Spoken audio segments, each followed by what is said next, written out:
Once upon a time, there were 3 bears who lived together in a house of their own in a wood. One of them was a little small wee bear. One was a middle-sized bear, and the other was a great big bear. They each had a pot for their porridge, a chair to sit in, and a bed to sleep in.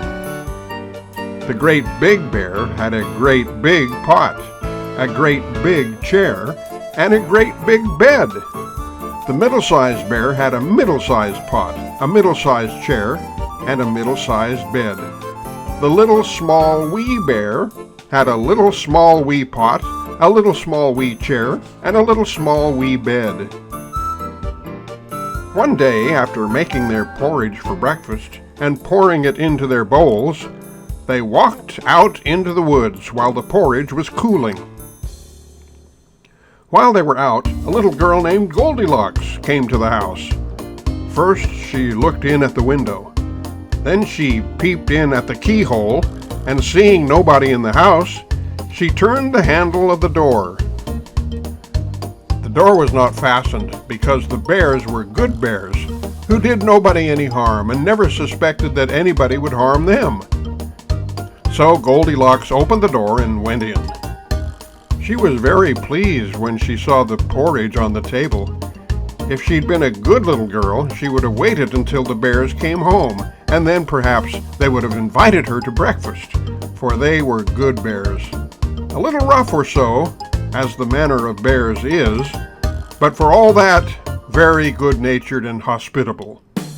But Goldilocks was a naughty little girl, and set about helping herself. First she tasted the porridge of the great big bear, and that was too hot for her. Then she tasted the porridge of the middle-sized bear, and that was too cold for her. And then she went to the porridge of the little small wee bear, and tasted it, and that was neither too hot nor too cold, but just right. And she liked it so well that she ate it all up. Then Goldilocks sat down in the chair of the great big bear, and that was too hard for her. And then she sat down in the chair of the middle-sized bear, and that was too soft for her. And then she sat down in the chair of the little small wee bear, and that was neither too hard nor too soft, but just right. But she sat in it until the bottom came out, and down she came, plump upon the ground. Then Goldilocks went upstairs into the bedchamber in which the 3 bears slept. And first, she lay down upon the bed of the great big bear, but that was too high at the head for her. And next she lay down upon the bed of the middle-sized bear, and that was too high at the foot for her. And then she lay down upon the bed of the little small wee bear, and that was neither too high at the head nor at the foot, but just right. So she covered herself up comfortably and lay there till she fell fast asleep. By this time, the 3 bears thought their porridge would be cool enough, so they came home to breakfast. Now Goldilocks had left the spoon of the great big bear standing in his porridge. "Somebody has been at my porridge," said the great big bear in his great rough, gruff voice. And when the middle-sized bear looked at his, he saw that the spoon was standing in it too.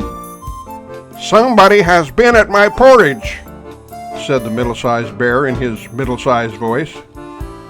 Then the little small wee bear looked at his, and there was the spoon in the porridge pot. But the porridge was all gone. "Somebody has been at my porridge and has eaten it all up," said the little small wee bear in his little small wee voice. Upon this, the 3 bears, seeing that someone had entered their house and eaten up the little small wee bear's breakfast, began to look about them. Now Goldilocks had not put the hard cushion straight when she rose from the chair of the great big bear. "Somebody has been sitting in my chair," said the great big bear in his great rough, gruff voice. And Goldilocks had squatted down the soft cushion of the middle-sized bear. "Somebody has been sitting in my chair," said the middle-sized bear in his middle-sized voice. And you know what Goldilocks had done to the third chair. "Somebody has been sitting in my chair and has broken it all to pieces," said the little small wee bear in his little small wee voice. Then the three bears thought it necessary that they should make further search. So they went upstairs into their bedchamber. Now Goldilocks had pulled the pillow of the great big bear out of its place. "Somebody has been lying in my bed," said the great big bear in his great rough, gruff voice. And Goldilocks had pulled the bolster of the middle-sized bear out of its place. "Somebody has been lying in my bed," said the middle-sized bear in his middle-sized voice. And when the little small wee bear came to look at his bed, there was the bolster in its right place, and the pillow in its place upon the bolster, and upon the pillow was the head of Goldilocks, which was not in its place, for she had no business there.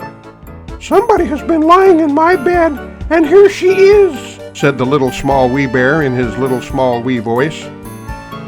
Goldilocks had heard in her sleep the great rough, gruff voice of the great big bear, but she was so fast asleep that it was no more to her than the roaring of wind or the rumbling of thunder.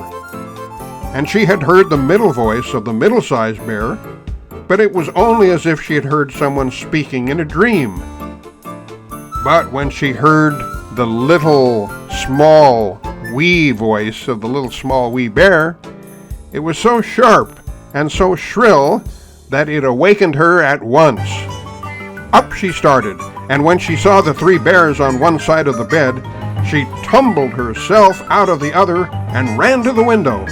Now the window was open because the bears, like good tidy bears as they were, always opened their bedchamber window when they got up in the morning.